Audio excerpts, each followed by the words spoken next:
Indrid Cold, the smiling man, is a humanoid entity. His name comes from his tendency to flash an unsettling smile at almost everyone who has met him. It is said that he still visits West Virginia. Indrid is commonly associated with UFO activity and is believed to be an alien himself. He has been described as being over 6 feet tall, wearing a reflective green suit with a black belt, a dark complexion, small beady eyes set far apart, and not having any nose, ears, or hair. In other encounters, his suit was said to be blue instead of green, but still reflective.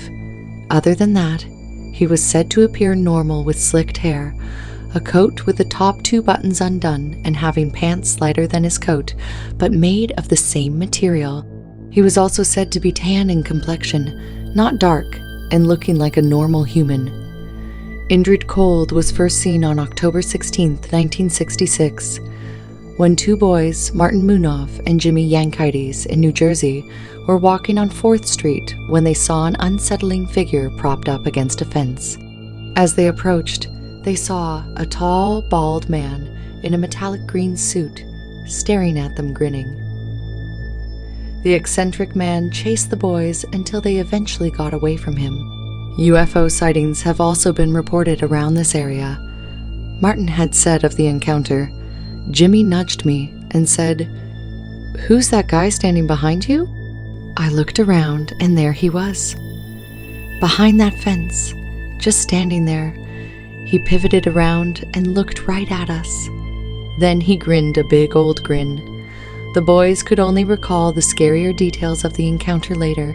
They would say the man in the green suit was freakishly tall with unnatural facial features, like lacking ears and a nose.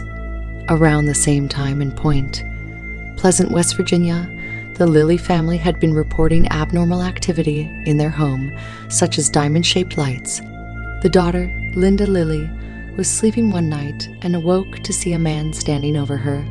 It was a man, a big man, very broad. I couldn't see his face very well, but I could see that he was grinning at me. He walked around the bed and stood right over me.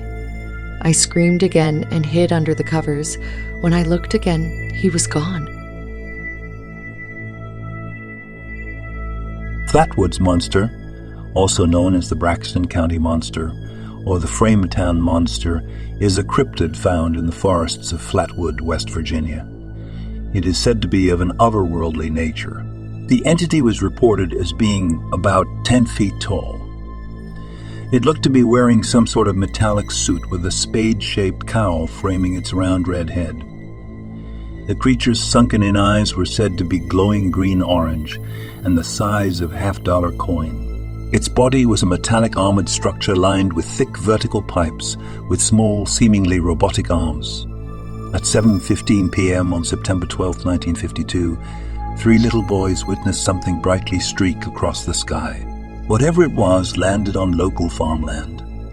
Once the boys saw it land, they went to one of their mother's homes, where they said they had seen a UFO crash land in the nearby hills. From there, the boys and a search party went to the farm to try to find it. One of the locals' dog ran ahead out of sight and started barking, and moments later ran back frightened, its tail between its legs. After traveling about a quarter of a mile, the group reached the top of a hill, where they saw a large ball of fire pulsing about 50 feet away. They also saw and smelled a strange mist that made their eyes and noses sting. A farmer then noticed 2 lights over to the left of the object and pointed his flashlight towards them, revealing the monster, which then emitted a shrill hissing noise before flying at them, suddenly changing direction and then heading off towards a red light in the sky. They all fled in panic. Later, the mother called the local sheriff and a reporter. The reporter conducted interviews and returned to the site with the farmer, where he stated that there was a sickening, burnt, metallic odor still prevailing. The sheriff and his deputy searched the area as well, but found no trace of the creature. The next morning, the reporter visited the site again and found 2 sets of tracks in the mud, along with traces of a thick black liquid. He reported them as being possible signs of a flying saucer landing based on the idea that the area had not seen much traffic for at least a year. Investigators associated with civilian saucer investigation compiled several accounts from witnesses who experienced similar phenomena. These accounts included the story of a mother and her 21-year-old daughter, who encountered a creature with the same appearance and odor a week before the previous incident. The encounter was said to have afflicted the daughter so severely that she had to be confined to a hospital for 3 weeks. The investigators also gathered a statement from the mother of the local farmer, in which she said at the time of the crash, her house had been violently shaken and her radio had shut off for 45 minutes. Another statement from the director of the local Board of Education says he saw a flying saucer taking off at 6:30 a.m. September 13th, the morning after the creature was sighted. The vegetable man is said to be tall, over 7 feet, slender, and semi-human shaped. It appears to either be covered by or made of plant matter with large ears and striking eyes that fluctuate from red to yellow. Its arms are thin and give the appearance of reeds by a riverbank. It has long, slender fingers with suction cups on the tips along with many thorns. In 1968, in a forest near Fairmont, West Virginia, Jennings Frederick was hunting. As he searched for game, Frederick heard a strange sound. It sounded like a record player running faster than normal, a kind of high-pitched jabbering. When he finally tracked down the source of the noise, Frederick and the creature were now face to face. He would go on to say that the being appeared weak or sick. The jabbering increased.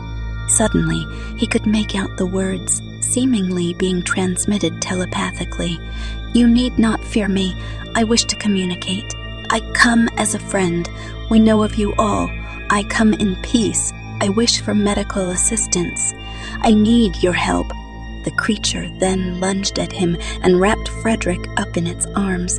Frederick was unable to break away as the beast penetrated his skin with its thorns. As it drained blood from him, Frederick found himself mesmerized by the changing colors of the creature's eyes. Then, almost as quickly as it had lunged, the vegetable man ran away up a nearby hill. Frederick then heard a deep hum from the other side of said hill.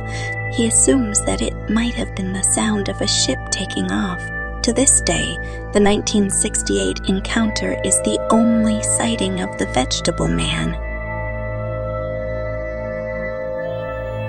The Falkville Metal Man wore a suit fabricated from a thick aluminum foil or similar material, intensely bright and as smooth as glass. It's been said to move like a child or monkey, but strangely robotic at the same time. The creature appears to not have much of a neck and has antennae on its head. It ran at speeds that far exceeded that of any human. It seemed to have a spring in its step, covering nearly 3 meters with every stride. Police Chief Jeff Greenall was off duty at the time, but didn't hesitate to snag his keys, handcuffs, and service revolver. He then hopped in his truck, radioed for assistance, and quickly drove to the location of an apparent landing spacecraft. When he arrived, there was no spaceship to be found, but something else. He got back to the car and drove a short distance from the landing site. He saw an entity that looked almost human, so he approached with caution. He called out and it didn't respond. As he approached, he could see that it was fully clad in what seemed like shiny tin foil. The oddest part was that the thing's movements were jerky, and it seemed to be very childlike. As he started the engine and put on the headlights to get a better picture, the metal man bolted, and it was faster than any human or creature he had ever seen. He tried to follow it, but even going 35 miles per hour, his truck was no match for the unbelievably fast entity. Not long after, Jeff hit a bump in the road and crashed into a ditch. After that, he never saw the metal man again.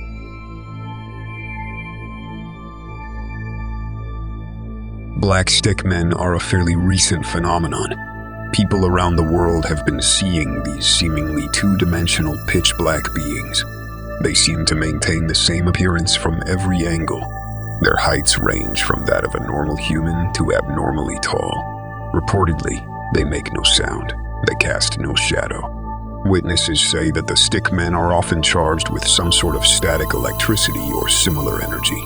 Witnesses also claim that while encountering these beings, they feel overwhelming aggression or agitation.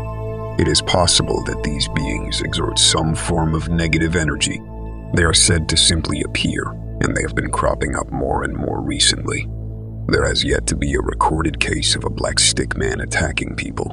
They have yet to communicate with anyone, as they never make a sound. During a trek to a small town in Wyoming, cryptozoologist Mark Wolfgang Miller went looking for the black stick man. The results were astonishing. Mark came within 6 feet of the black stick man. It was incredibly tall and thin. Mark went on to say, "I didn't know I was looking at it until it moved in a non-tree-like manner. It had to be at least 12 feet tall,